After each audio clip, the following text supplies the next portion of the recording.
família Bolsonaro conseguiu se afundar. Desde que o ex-presidente se tornou réu por tentativa de golpe de Estado em março deste ano, uma sequência de atrapalhadas contribuíram para acelerar sua ida à prisão e concretizar a derrota da família.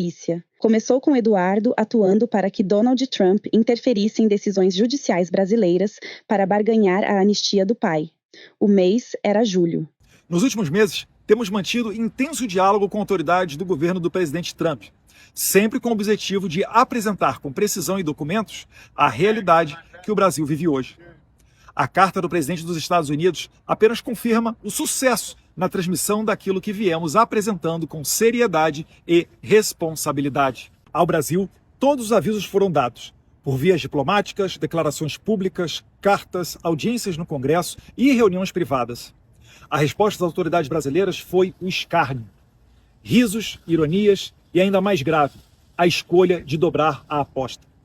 Enquanto o Supremo Tribunal Federal e o ministro Alexandre de Moraes colecionavam violações de direitos humanos contra jornalistas, contra cidadãos e residentes dos Estados Unidos, também avançavam sobre o líder maior da oposição, o ex-presidente Jair Bolsonaro, negando-lhe garantias mínimas de legalidade, defesa e presunção de inocência na forma da farsa de um julgamento quase sumário em um tribunal de exceção.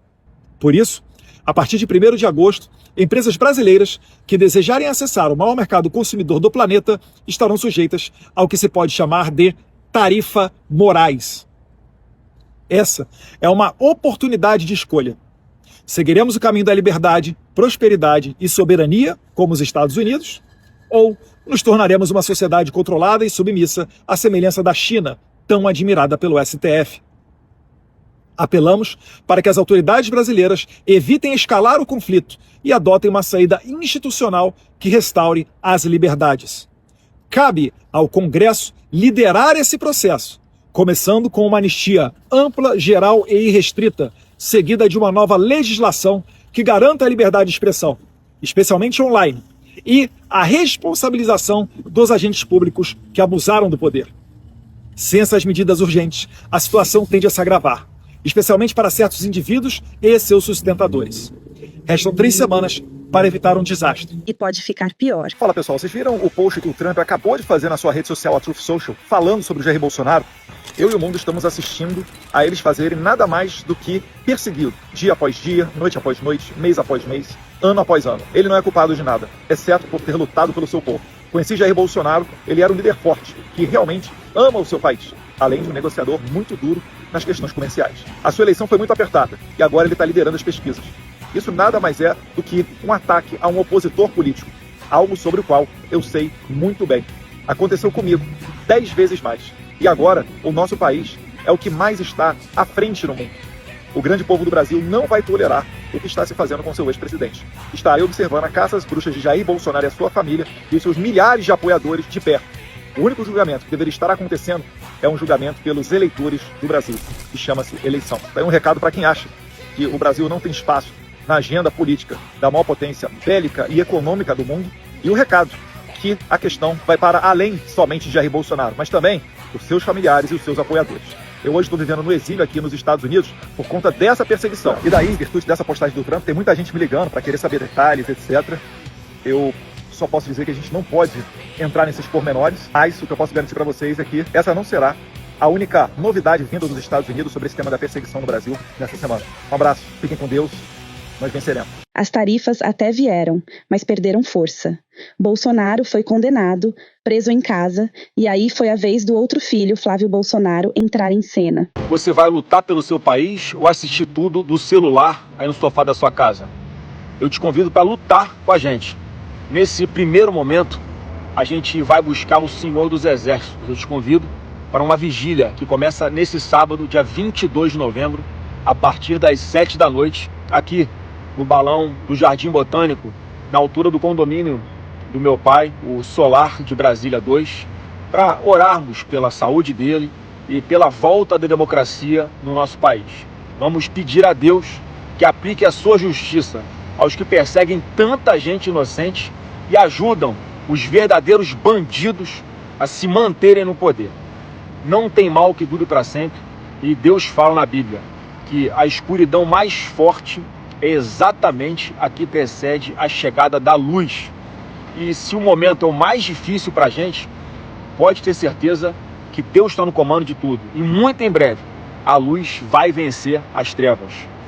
Então a luz nascerá nas trevas e a tua escuridão será como o meio-dia. Isaías 58:10.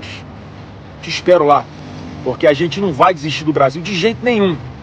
A nossa pátria não vai continuar nas mãos de ladrões, bandidos e ditadores.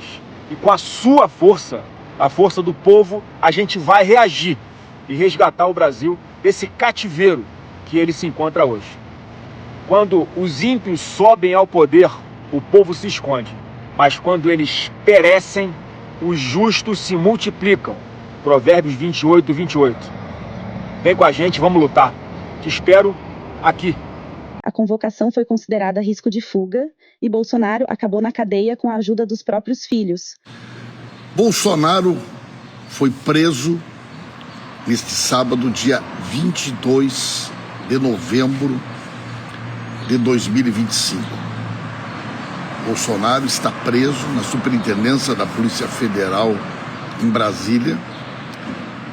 Foi preso de forma cautelar, diante dos indícios de que ele poderia estar preparando a fuga. Existem informações que por volta da meia-noite de ontem, Bolsonaro tentou romper a tornozeleira eletrônica e estava sendo preparada a fuga, ou no mínimo estava sendo preparada algum tipo de ação que pudesse prejudicar, constranger a ação da Polícia Federal ou mesmo ações violentas.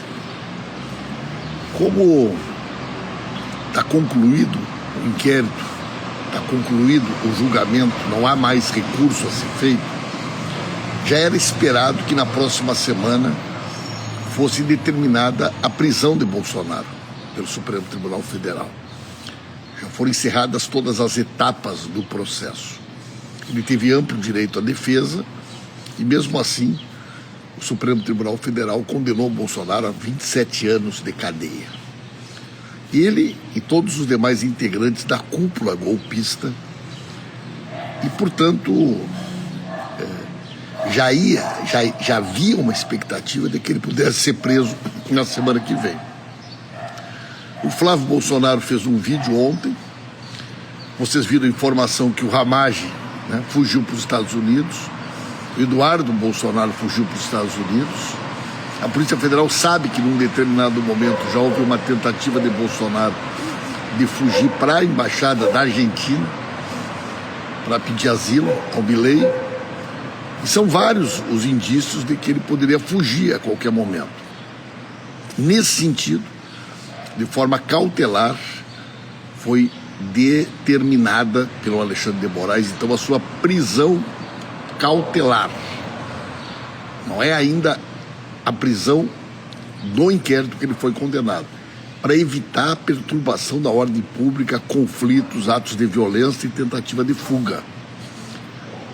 Quando a Polícia Federal chegou na casa dele, por volta das 6 horas da manhã, a Michele não estava em casa e ele foi levado, então, para a Superintendência da Polícia Federal em Brasília.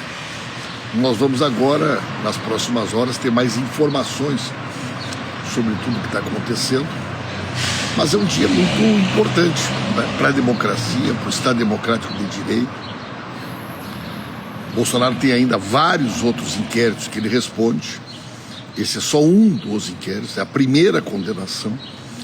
Várias outras condenações com certeza vão vir, Mas esse é um dia muito significativo para a democracia brasileira. Pela primeira vez, aqueles que tentam atentar contra a democracia e tentam dar um golpe de Estado são condenados e são presos. E o Bolsonaro condenado como chefe, dessa organização criminosa, desse grupo criminoso que tentou desmoralizar a eleição, tentou desmoralizar as urnas eletrônicas. Vocês sabem, nos acampamentos que foram montados em frente aos quartéis, o financiamento criminoso desta ação que agora então chega no seu momento limite, que é o momento da prisão do Bolsonaro. Vou repetir, haviam vários indícios de tentativa de fuga. A imprensa, inclusive, está especulando que ele tentou romper a tornozeleira eletrônica por volta da meia-noite, o que é um indício claro. Ele está a menos de 15 minutos das embaixadas. O rompimento da tornozeleira eletrônica, com certeza, teria como objetivo a fuga, né?